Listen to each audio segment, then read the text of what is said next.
steered us to safety without ever breaking a sweat. Hope is gone, we're not to blame.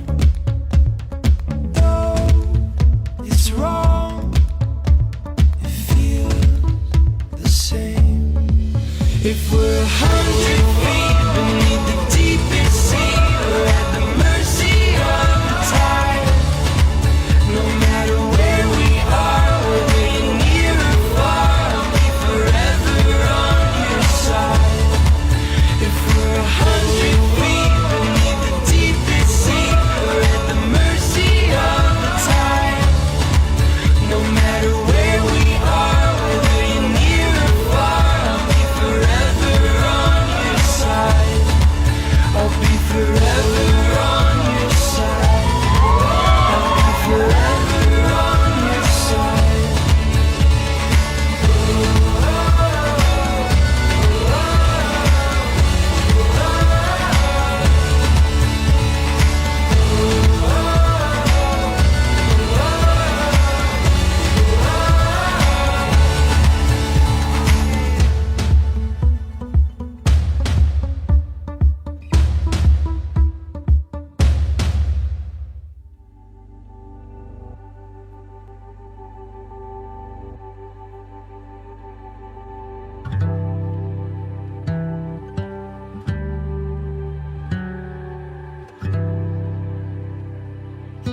Good morning to Sarah Jane and Genesis. Congratulations. In a few minutes, you will now be called husband and wife in the eyes of God. Today we celebrate this gift of love coming from God.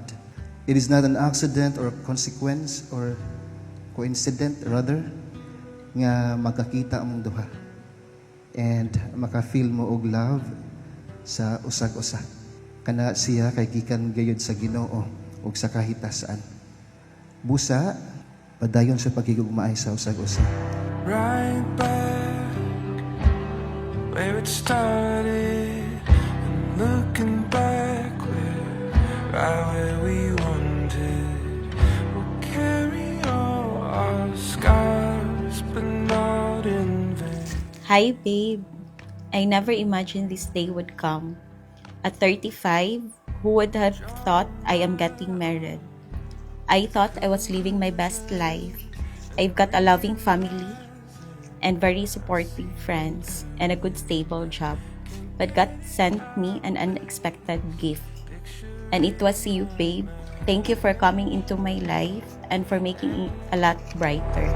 Now that hope has come from the days we've lost, one by one spent living at any cost. May we finally see what was right here all along. My dearest bride, Sarah, babe, my boo-boo.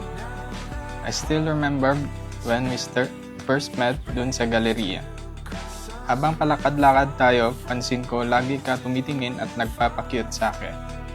I was just laughing in my mind, sabi ko, di mo naman kailangan magpakyut kasi cute naman height mo.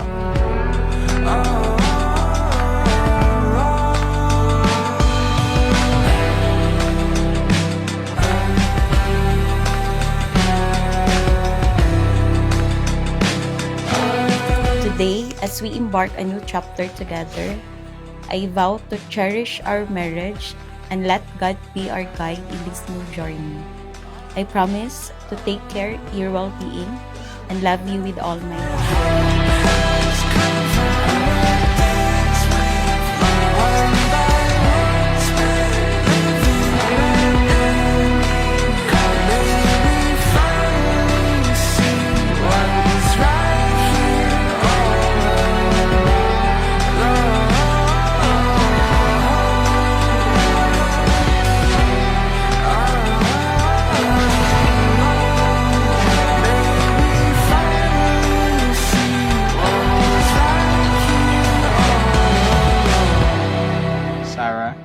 I promise that I will be your strength.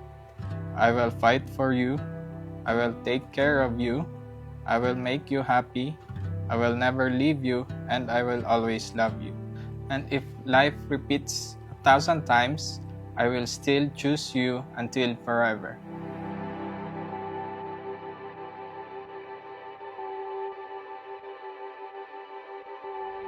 I promise to make you and our soon-to-be family my priority. I can't wait to spend our first night together and for the rest of our lives. I love you and happy anniversary. Come with me, life worth living. Sarah Jane, do you take Genesis here present for your lawful husband according to the right of our Holy Mother, the Church? Yes, I do.